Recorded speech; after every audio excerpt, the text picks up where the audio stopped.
Hello family, welcome back to Vasantha's world. ఇవాళ మా ఇంట్లో నేను ఒక వెరైటీ ఆకుకూర చేశాను. నేను ఏం ఆకుకూర చేశానో మీరు కూడా చూసి కామెంట్ చేయండి.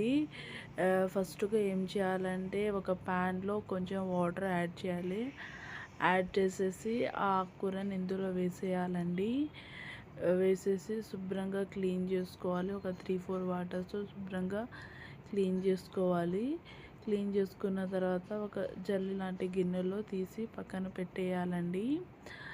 పక్కన పెట్టేసిన తర్వాత అదే ప్యాన్లో కొంచెం ఆయిల్ యాడ్ చేయాలి. ఆయిల్ యాడ్ చేసి పోపు దినుసులు, జీలకర్ర, ఎండుమిరపి వేసేయాలండి. వేసేసిన తర్వాత గార్లిక్ వేసేసి మంచిగా కలుపుకోవాలి. కలుపుకున్న తర్వాత ఆనియన్ అండ్ పచ్చిమిరపకాయలు వేసేయాలండి. వేసేసి దాన్ని కూడా మంచిగా మిక్స్ చేసుకోవాలండి.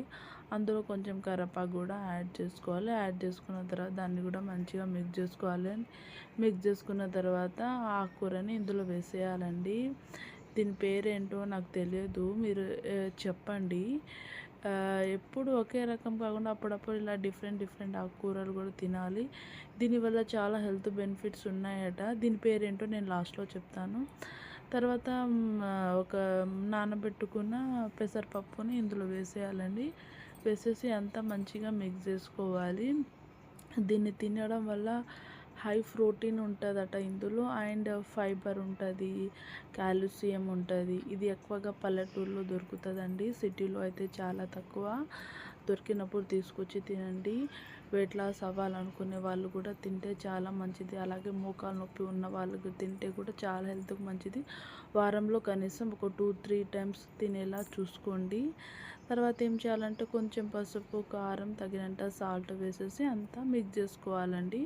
పెసరపప్పు వేసిన తర్వాత వేసుకొని మంచిగా మిక్స్ చేసుకోవాలని. చూసారు కదా, కర్రీ కూర పప్పు అయితే అయిపోయింది. మీ అందరికీ ఈ వీడియో ఎలా అనిపించిందో నాకు కామెంట్ చేసి చెప్పండి.